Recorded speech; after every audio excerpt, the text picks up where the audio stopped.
लोकसभा का चुनाव इस बार बेहद दिलचस्प होने वाला है क्योंकि पवन सिंह, जी हाँ, पावर स्टार पवन सिंह यहाँ से मैदान में है। पवन जी हमारे साथ हैं। पवन जी, पावर स्टार का पावर काराकाट में दिखने वाला है। ये हमारे सिर्फ जनता का प्यार है जी। हाँ, और आप सबके बीच में आके बहुत अच्छा लग रहा है, आनंद आ रहा है। ये आप देख ही रहे हैं, आगे पीछे हमारे भैया चाचा सब लोग एकदम झमझमा रहा है। और प्यार काराकाट की जनता जी दिखाएगी ही दिखाएगी जी। दिख ही रहा है, अच्छा लग रहा है। पवन सिंह सिंगर, अभिनेता, अभिनेता, इसके आगे क्या? बस पवन सिंह सिंगर, अभिनेता, नेता, पवन सिंह बेटा है जी। तो काराकाट में तो आप जा रहे हैं, माँ का आशीर्वाद भी मैंने देखा, सुना भी मैंने बहुत कुछ। माँ ने कहा कि अगर बेटा गलती करेगा तो कान पकड़ कनैठी भी पड़ेगी। बिल्कुल बिल्कुल बिल्कुल, हमारी माँ बोली है कि आज से मेरा बेटा काराकाट का बेटा हो गया। काराकाट का बेटा सौंप दिया है बेटे को, मेरी माँ ने सौंप दिया है काराकाट के नाम से। और माँ जो बोली है कि हम अभी भी इसको मारते हैं और मेरा बेटा अगर कभी गलती करे तो आप लोग भी इसका कान पकड़ के 2 लाफा लगा सकते हैं। ये बताइए काराकाट क्यों चुना? आरा में गाना आपका एक था, मतलब आरा छपरा घर बा कौन ची का डर बा, तो आरा का लइका काराकाट कैसे? आरा के लइका काराकाट कैसे? मैं आरा का बेटा हूँ, काराकाट का बेटा हूँ, पूरे बिहार का बेटा हूँ। आज के डेट में जनता के आशीर्वाद से, दुलार से, प्यार से मैं आज के डेट में पूरे हिंदुस्तान का बेटा हूँ। और आरा का काराकाट अलग नहीं है, शाहाबाद का बेटा हूँ, तो शाहाबाद में ही सब है। सही बात है। तो ये कोई बहुत मैंने अलग और नया नहीं कर दिया कि मैं आरा से हूँ तो काराकाट में कैसे। मैं अपने घर में खड़ा हूँ। ये आसनसोल में डाइवर्सन कैसे हो गया? मतलब आप बहुत खुश भी थे, आपका बयान भी आया था, उसके बाद अचानक आप आ गए। आसनसोल की बात हम लोग ना करें तो बेटर है। क्या है कि जो बीत गई सो बात गई, ठीक है। मेरा प्रेशर नहीं है आपके ऊपर। हाँ, जो बीत गई सो बात गई, वो मेरा कुछ निजी मामला है, पर्सनल बातें हैं, तो उसको मैं मीडिया में नहीं लाना चाहता हूँ। एक आरोप जो आपके ऊपर लग रहा था विपक्ष की तरफ से, मैं कह रहा हूँ कि कलाकार हैं, मनोरंजन करेंगे और वापस चले जाएंगे। वो तो समय बताएगा। क्या है, हर इंसान, कोई भी इंसान यही चाहता है कि मैं कामयाब अगर बनूं तो अपने घर में ही बनूं, अपने समाज में ही बनूं, अपने परिवार में बनूं। तो घर के लड़का अगर 2 झापड़ खाइयो ली तो 2 घंटा के लिए वो या खिसिया के खड़ा हो जाई, बट घूम फिर के अपना घर ही में आई। तो मैं अपने घर में हूँ और घर में ही रहूँगा और यहीं पे रह के विकास का काम हो। चाचा भैया जौन बाड़े वो लोग के हम तकलीफ देखत हैं, हम संदेश ये दे, हम संदेश का देवे के बा, हमनी के भाई बनी जा, परिवार बनी जा, हमनी के मिलजुल के रहे के बा।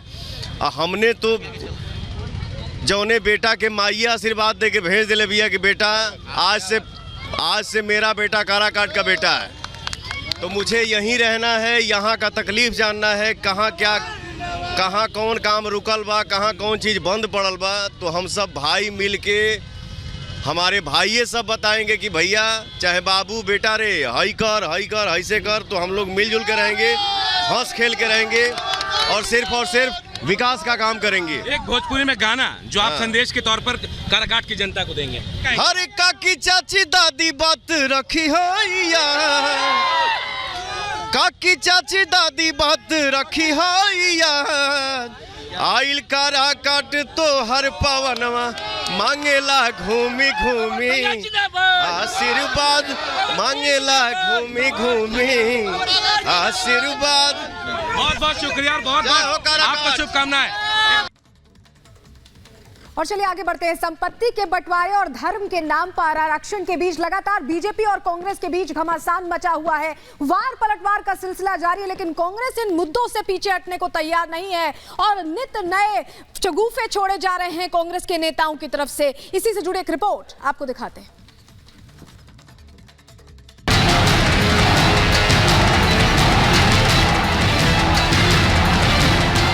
आपने ही कहा कि मैनिफेस्टो क्रांतिकारी डॉक्यूमेंट है। सबका साथ, सबका विकास, बट ही डिड सबका सत्यानाश। वेल्थ रिडिस्ट्रीब्यूशन पर अड़ी कांग्रेस। राहुल ने घोषणा पत्र को बताया क्रांतिकारी। मुस्लिम आरक्षण पर भी गोलमोल जवाब। अब विरासत टैक्स को लेकर छेड़ दिया रात। बीजेपी के बेहद तीखे हमलों के बाद भी कांग्रेस अपने चुनावी मुद्दों से पीछे हटने को तैयार नहीं है। न फाइनेंशियल सर्वे, न ही धर्म के आधार पर मुस्लिम आरक्षण जैसे मुद्दों पर कांग्रेस के रुख में कोई परिवर्तन आया है। बीजेपी और प्रधानमंत्री नरेंद्र मोदी भले ही कांग्रेस को लगातार कटघरे में खड़ा कर रहे हों, लेकिन कांग्रेस अपने स्टैंड पर डटी हुई है। दिल्ली में कांग्रेस नेता राहुल गांधी ने साफ कर दिया कि अब पिछड़ों को न्याय दिलाना उनके जीवन का मिशन बन गया है।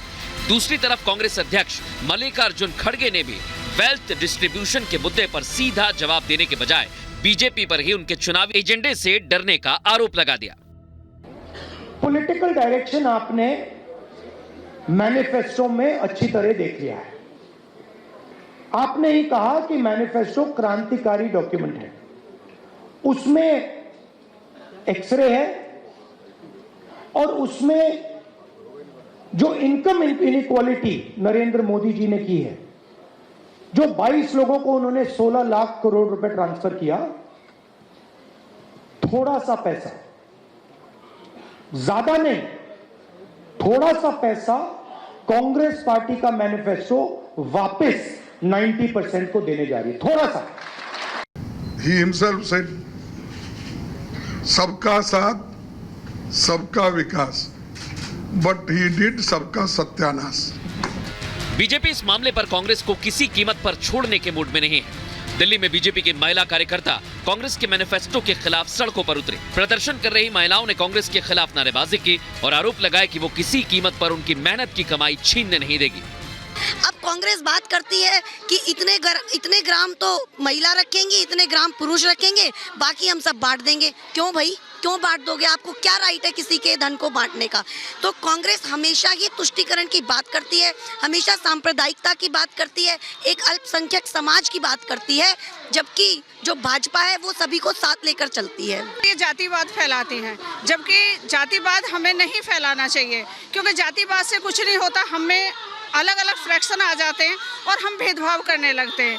जो राहुल जी कह रहे हैं वो हम औरतों का अपमान कर रहे हैं, हमारी पाई पाई को वो हमसे छीनना चाह रहे हैं, जो कि कभी भी नहीं होना चाहिए। छत्तीसगढ़ के सरगुजा में प्रधानमंत्री नरेंद्र मोदी ने एक बार फिर आरोप लगाया कि कांग्रेस लोगों की मेहनत की कमाई उनसे छीनना चाहती है।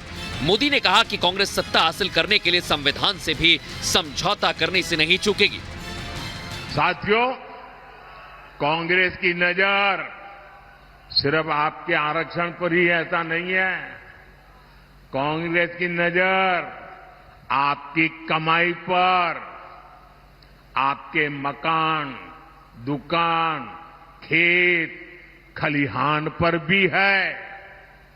कांग्रेस के शाहजादे का कहना है कि ये देश के हर घर, हर अलमारी, हर परिवार की संपत्ति का एक्सरे करेंगे। जब उनका मैनिफेस्टो आया उसी दिन मैंने कह दिया था, आज नहीं कह रहा हूं, उसी दिन कहा था कि कांग्रेस का मैनिफेस्टो पर मुस्लिम लीग की छाप है। आपको ये बता दें, लोकसभा चुनाव को लेकर बीजेपी कांग्रेस पर बेहद गंभीर आरोप लगा रही है। बीजेपी का दावा है मुस्लिम लीग से कांग्रेस का मैनिफेस्टो प्रेरित है। पिछड़ों का आरक्षण कांग्रेस छीनना चाहती है। धर्म के आधार पर मुस्लिम आरक्षण देना चाहती है कांग्रेस। आम लोगों का पैसा सर्वे कर कांग्रेस छीन लेगी। ज्यादा बच्चे वालों को छीना गया पैसा दिया जाएगा। पैतृक संपत्ति पर भी टैक्स लगाने की तैयारी में है कांग्रेस। वो कह रहे हैं कि हम संपत्ति, लोगों की संपत्ति का सर्वे करवाएंगे और संपत्ति सर्वे करके फिर उस संपत्ति को अपने अनुसार फिर उसका बंदर बांट करेंगे। अभी फाइनेंशियल सर्वे और मुस्लिम आरक्षण पर कांग्रेस और बीजेपी में घमासान चल रहा था। कांग्रेस नेता सैम पित्रोदा ने अमेरिका की तरह पैतृक संपत्ति पर भी टैक्स लगाने का विचार सामने रख दिया, जिससे बीजेपी को कांग्रेस को घेरने का एक और मुद्दा मिल गया। गृह मंत्री अमित शाह ने भी आरोप लगाया कि पित्रोदा के बयान से संपत्ति बंटवारे की कांग्रेसी मानसिकता बेनकाब हो गई है। सैम पित्रोदा जी के बयान ने कांग्रेस का मकसद देश के सामने स्पष्ट कर दिया है। या तो अपने मैनिफेस्टो से इस बात को विड्रॉ करे, या उन्होंने स्वीकार करना चाहिए कि यही उनका मकसद है। लोकसभा चुनावों का प्रचार चरम पर है। बीजेपी जहां मुस्लिम आरक्षण और संपत्ति के बंटवारे को मुद्दा बना रही है और कांग्रेस पर हमला बोल रही है, तो वहीं कांग्रेस भी किसी भी कीमत पर इन मुद्दों से पीछे हटने को तैयार नहीं। लोकसभा चुनाव के बाकी बचे चरणों में यह मुद्दा वोटिंग के पैटर्न को प्रभावित कर सकता है, जिसकी तस्वीर 4 जून को परिणामों के साथ चलेगी। Bureau report, Republic Bharat.